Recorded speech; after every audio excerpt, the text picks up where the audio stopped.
2 दिन 6 बड़ी गलतियां, 3 बड़े गुनहगार, क्यों बीच मैदान मुंह छुपाने लगे जसप्रीत बुमराह और प्रेस कॉन्फ्रेंस में आखिरकार क्या कुछ कह दिया। देखिए, टीम इंडिया का पहला दिन तो बहुत अच्छा रहा क्योंकि शतक आए, टीम इंडिया ने बढ़त बनाई थी। लेकिन दूसरे दिन और तीसरे दिन कहीं ना कहीं टीम इंडिया से बहुत बड़ी गलतियां हो गई जो इस टेस्ट मैच में अब टीम इंडिया पर भारी पड़ सकती है। जसप्रीत बुमराह हालांकि अक्सर मैदान पर खुश नजर आते हैं, लेकिन इस बार मुंह छिपाते हुए नजर आए और जब प्रेस कॉन्फ्रेंस में जसप्रीत बुमराह आए तो उन्होंने दिल खोलकर सारी बातें कह दी। जो गलतियां टीम इंडिया से हुई थी, जो गुनहगार टीम इंडिया के थे, उन पर भी एक बड़ा बयान जसप्रीत बुमराह ने दे दिया है। वो गलतियां कौन सी हैं वो आपको मैं बताता हूं। टीम इंडिया ने फील्डिंग में शर्मनाक रिकॉर्ड बना दिया है। आपको याद होगा, टेस्ट मैच शुरू होने से पहले मैंने एक आपको रिपोर्ट दिखाई थी जिसमें कहा था मैंने कि अगर टीम इंडिया फील्डिंग खराब करेगी, कैचेस छोड़ेगी, तो फिर टीम इंडिया मुसीबत में पड़ जाएगी। और हमने देखा है कि पहला दिन टीम इंडिया के नाम था, लेकिन उसके बाद टीम इंडिया ने जब फील्डिंग करने आई तो कितने कैचेस छोड़ दिए, एक के बाद एक स्लिप्स में कैच छूटते रहे। फिर भी कप्तान शुभमन गिल ने फील्डिंग में कोई भी बदलाव नहीं किया, उन्हीं फील्डर्स को वहां रहने दिया जो लगातार कैच छोड़ रहे थे। और अब टीम इंडिया पर उनकी चाल ही भारी पड़ती हुई नजर आ रही। दरअसल मैच के तीसरे दिन चाय तक टीम इंडिया ने 6 कैच छोड़ दिए थे। अब 6 कैच छोड़ना एक टेस्ट मैच में बहुत बड़ी चीज होती है। पिछले 5 सालों में ये सबसे खराब प्रदर्शन है। 2019 के बाद पहली बार 5 या उससे ज्यादा कैच छोड़े गए हैं। जायसवाल ने तो स्लिप में 3 आसान कैच छोड़ दिए। आपने शतक तो लगा दिया, लेकिन उस शतक का कोई फायदा नहीं जब आपने 3 कैच छोड़ दिए। तीनों कैच जसप्रीत बुमराह की गेंद पर टपकाए गए। जायसवाल ने बेन डकेट का कैच छोड़ा, डकेट तब 15 रन पे थे तो 62 रन बना गए। कोहली पॉप को 60 रन पे ड्रॉप किया तो 106 रन बना गए। हैरी ब्रूक को 83 पर कैच छोड़ा तो वो 99 रन बना के गए। हालांकि ज़्यादा नुकसान नहीं पहुंचाया, लेकिन ये शतक हो जाता तो फिर बहुत बड़ा नुकसान होता। अभी जो 6 रन की लीड मिली थी वो और भी ज़्यादा, जो लीड हम सोच रहे थे वो कम हो जाती और हम पीछे हो जाते।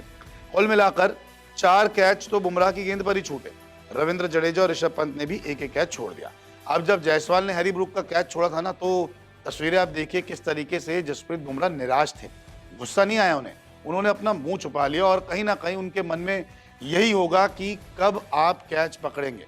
मैं सही उनके मन की बात तो नहीं बता सकता, लेकिन एक्सप्रेशन देखकर आप भी समझ गए होंगे कि अंदर ही अंदर उन्हें कितना कुछ कहा होगा और यही उनके मुंह से निकला होगा कि अब तो पकड़ लो, कभी तो पकड़ लो, कब आप कैच पकड़ोगे।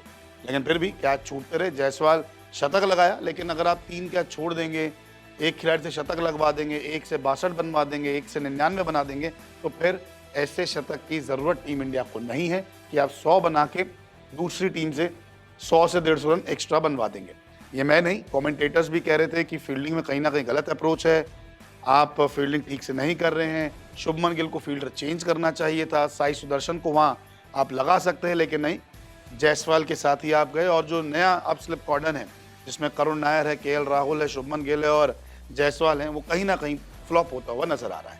अब इतने कैचेस छोड़ने के बाद जसप्रीत बुमराह से जब प्रेस कॉन्फ्रेंस में पूछा गया तो उन्होंने ज़्यादा कुछ नहीं कहा। उन्होंने कहा कि हाँ, एक पल के लिए ज़रूर बुरा लगा, लेकिन आप बैठ कर रो तो नहीं सकते हैं ना, आपको खेल के साथ आगे बढ़ते रहना है, इसलिए मैं कोशिश करता हूँ कि इसे दिमाग में बहुत दूर तक ना ले जाऊँ और जल्दी भूल सकूँ।